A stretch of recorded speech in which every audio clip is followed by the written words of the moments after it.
Former senior FBI profiler Mary Ellen O'Toole joins us now. She spent more than 20 years investigating mass shootings and is the director of the Forensic Science Program at George Mason University. Good morning. Good morning. He had been threatening this newspaper as far back as 2011. What clicked? What made him go off? There probably was numerous things that contributed to his decision to take this kind of action. It would not have been just one thing. So during the course of his filing that lawsuit and then losing the appeal in 2013, there were many influences for him. You've called him a grievance collector. What is that? An injustice collector, Yeah. but a dangerous injustice collector.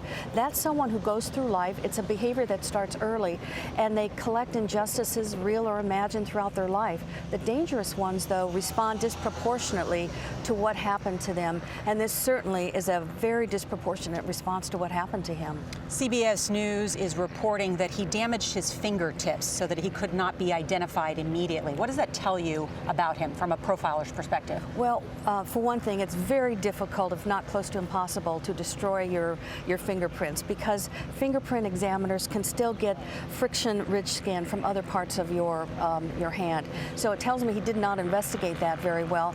But it also tells me that along with not having an ID card, he wanted to make it difficult for police to identify him. You heard the lawyer for the woman who was harassed say this was inevitable. Tom Marquette, an executive editor, the suspect had said he wished he was dead. This was years ago. The police knew that he had been threatening not only in person but online. And you know, unfortunately, there are many people out there like this guy, and he stepped over the line. And right now anymore, we're seeing more and more people who are like this, who are being fueled by things that appear in Twitter and appear online, that are really fueled, and it really helps contribute to their making that decision to act out. Police found the suspect hiding under a desk. I read that.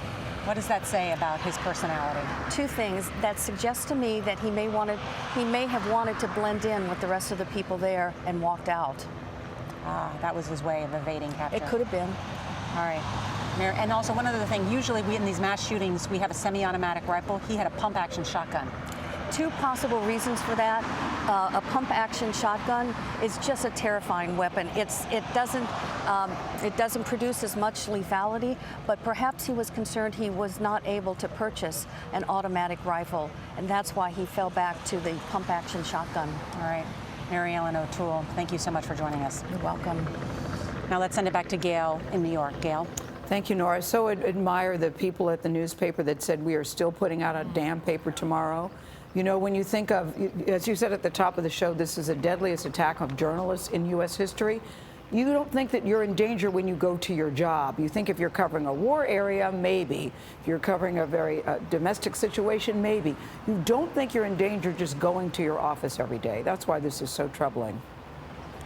Troubling indeed, and why you saw many of the news organizations step up their police presence, certainly in New York and the Washington, D.C. area, in light of this. All right. Thank you very much, Norah. I don't think it helps either to have the President of the United States saying that the media is an enemy of the people. Especially to lead to one of the deadliest attacks local in US newspapers history. like this are the heart and soul of communities. This newspaper was founded in the 1700s. It's not about politics. You heard the quick police response. And you heard the police yesterday say, we know these reporters. We know them and we like them. Thank you very much, Norah O'Donnell.